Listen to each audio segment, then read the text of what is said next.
அண்மை செய்தி. டாஸ்மாக் மதுக்கடைகளை 2 மணிக்கு திறந்தால் என்ன என்று உயர்நீதிமன்றம் கேள்வி எழுப்பியுள்ளது. மதுக்கடை பார்களில் உணவு தரமாக இருக்கிறதா என்று ஆய்வு செய்யவும் உயர்நீதிமன்றம் உத்தரவு பிறப்பித்திருக்கிறது. டாஸ்மாக் மதுபான கடைகளை 2 மணிக்கு திறந்தால் என்ன என்று உயர்நீதிமன்றம் கேள்வி எழுப்பியுள்ளது. மதுக்கடை பார்களில் உணவு தரமாக இருக்கிறதா என்று ஆய்வு செய்யவும் உயர்நீதிமன்ற நீதிபதிகள் உத்தரவு பிறப்பித்திருக்கின்றனர். ஏற்கனவே டாஸ்மாக் மதுபான கடைகளை பகல் 12 மணிக்கு பிறகுதான் திறக்க வேண்டும் என்ற உத்தரவு அமலில் இருக்கும் நிலையில் டாஸ்மாக் மதுபான கடைகளை 2 மணிக்கு மேல் திறந்தால் என்ன என்று உயர்நீதிமன்றம் கேள்வி எழுப்பியுள்ளது.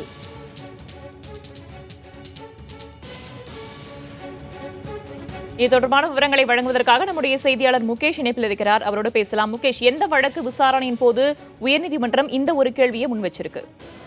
இந்த வழக்கு கடந்த ஆண்டு மே மாதம் டாஸ்மாக் எதிர்ப்பு போராட்டங்கள் தமிழகம் முழுவதும் நடைபெற்றது. அப்போது தொடரப்பட்ட ஒரு வழக்கில் நாம் தமிழர் அமைப்பை சேர்ந்த 23 பேர் கைதாகி ஜாமீன் கேட்டு உயர்நீதிமன்றத்திற்கு வந்தனர். அப்போது அவர்கள் மீதான வழக்கை ரத்து செய்த நீதிமன்றம் டாஸ்மாக் கடைகளை முறைப்படுத்துவது, நேரத்தை குறைப்பது, ஒரு ஆண்டுக்கு 500 கடைகள் மூடப்படும் என்ற தமிழக அரசின் முடிவை அமல்படுத்துவது தொடர்பாக இந்த வழக்கை நிலுவையில் வைப்பதாக தெரிவித்தனர்.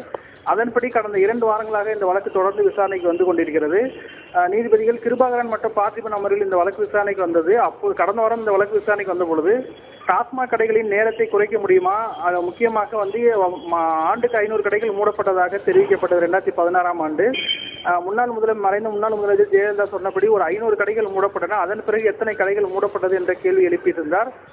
மேலும் உரிமம் பெறாத பார்கள், டாஸ்மாக் கடைகளை ஒட்டி இயங்கி வருகின்ற உரிமம் பெறாத பார்கள் மீது என்ன நடவடிக்கை எடுக்கப்படுகிறது, உணவு பாதுகாப்பு சட்டத்தின் கீழ் அந்த பார்களுக்கு லைசன்ஸ் வழங்கப்படுகிறதா என்ற கேள்விகளை எழுப்பினர். அதைப்படி இன்று தமிழக அரசு சென்னை உயர்நீதிமன்றத்தில் ஒரு தகவலை அளித்திருக்கிறது. அந்த தகவலில் உரிமம் பெறாத டாஸ்மாக் பார்கள் அனைத்தும் 1 வாரத்தில் மூடப்படும். ஆய்வுகள் செய்து 1 வாரத்தில் உரிமம் பெறவில்லை என்று தெரிந்தால் 1 வாரத்தில் மூடப்படும் என்ற தகவலை தமிழக அரசு தலைமை வழக்கறிஞர் தெரிவித்திருக்கிறார். அதே போல மற்றொரு கேள்வியை நீதிபதி இன்று புதிதாக எழுப்பியுள்ளார். அதாவது டாஸ்மாக் கடைகளின் நேரத்தை 12 மணி என்று இருக்கிறது. 10 மணி என்பதை 12 மணி என்று மாற்றினீர்கள். ஆனால் 12 மணி என்றால் கூட உணவு கூட எடுத்துக்கொள்ளாமல் காலை 11 மணி முதலே டாஸ்மாக் கடைகளின் முன்னால் கூட்டமாக பொதுமக்களும் குடிமகன்களும் நிற்கிறார்கள். இதை தடுப்பதற்கு இன்னும் 2 மணி நேரம் தாமதமாக மதியம் 2 மணிக்கு கடைகளை திறக்க முடியுமா என்று நீதிபதி கேள்வி எழுப்பியிருக்கிறார். இது தொடர்பான விளக்கத்தை அடுத்த வாரம் தெரிவிக்க உத்தரவிட்டு வழக்கை ஒத்திவைத்திருக்கிறார். இந்த விவகாரத்துல தமிழக அரசு தரப்பிலிருந்து ஏதாவது பதில் சொல்லப்பட்டதா, அல்லது பதில் சொல்வதற்கு கால அவகாசம் ஏதாவது வழங்கப்பட்டிருக்கா முகேஷ்?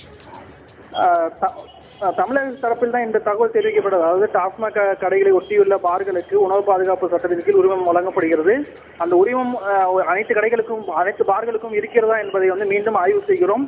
அவ்வாறு உரிமம் இல்லாமல் செயல்படும் பார்கள் மீது உடனடியாக நடவடிக்கை எடுக்கும் முறையில் 7 வாரங்கள் வரை அவகாசம் வழங்குகிறோம். அந்த 7 வாரங்களுக்கும் உரிமம் பெறவில்லை என்றால் அடுத்த 7 நாட்களுக்குள் கடைகள் மூடப்படும். அதாவது டாஸ்மாக் கடைகளை ஒட்டியுள்ள பார்கள் மூடப்படும் என்ற தகவலை தமிழக அரசு தெரிவித்துள்ளது. இந்த நேரத்தை குறைக்க முடியுமா என்பது குறைப்பது என்பது ஒரு அரசின் கொள்கை முடிவு சார்ந்த விஷயம் தான் என்பதை நான் புரிந்து கொள்கிறேன். ஆனால் குறைக்க முடியுமா என்பதை அடுத்த வாரம் தெரிவியுங்கள் என்று நீதிபதி தெரிவித்திருக்கிறார்.